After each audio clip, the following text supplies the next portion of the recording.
Hi, I'm an old guy and I do maths.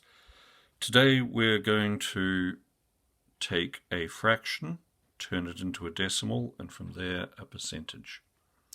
And I've written out the process here.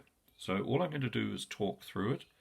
I will get out the calculator and I'll show you the screen as I work through this.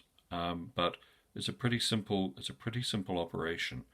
The first thing I think to understand is that a fraction is an instruction to divide the top by the bottom of the fraction.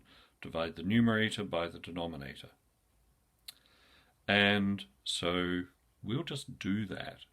And if we do that, if we divide 3 by 8, we get 0.375. Now that's the first step. We've gone from a fraction to a decimal. Fraction, operation, result, decimal. So let's see that. So 3 divided by 8 on my $30 calculator. It should say 0.375. Okay, that's the decimal.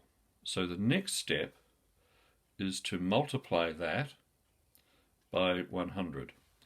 And hopefully you can see that that's what I've done. So I've taken the answer, 0.375, multiplied it by 100, and that is our percentage, 37.5. That's really all there is to it.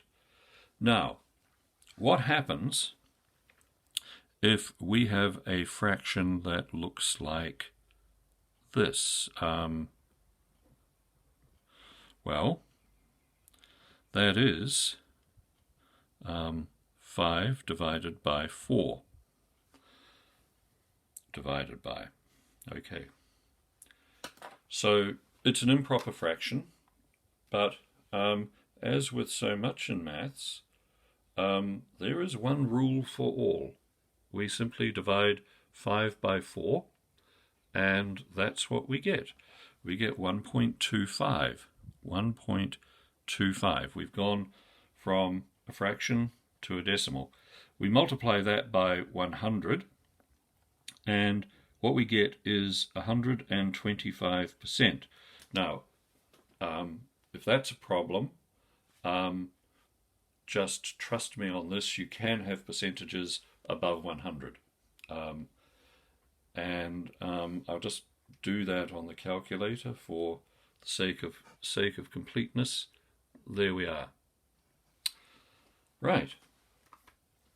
One other situation. We're going to turn this into an into a mixed numeral. This is an improper fraction. We're going to turn it into a mixed numeral. So that is 1 and 1/4.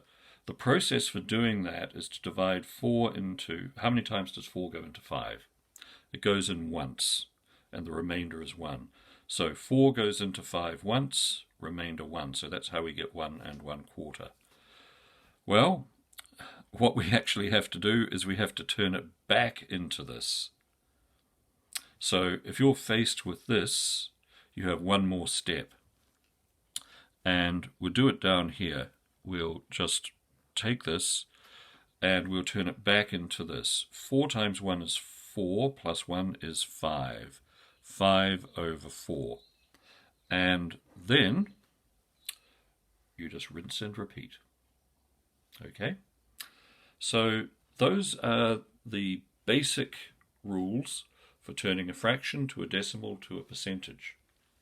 And in another video, we'll look at how you get from a percentage to a fraction with a decimal in the middle. A decimal is part of the process sometimes. Anyway, we'll look at that another day. Thanks very much for watching. See you next time.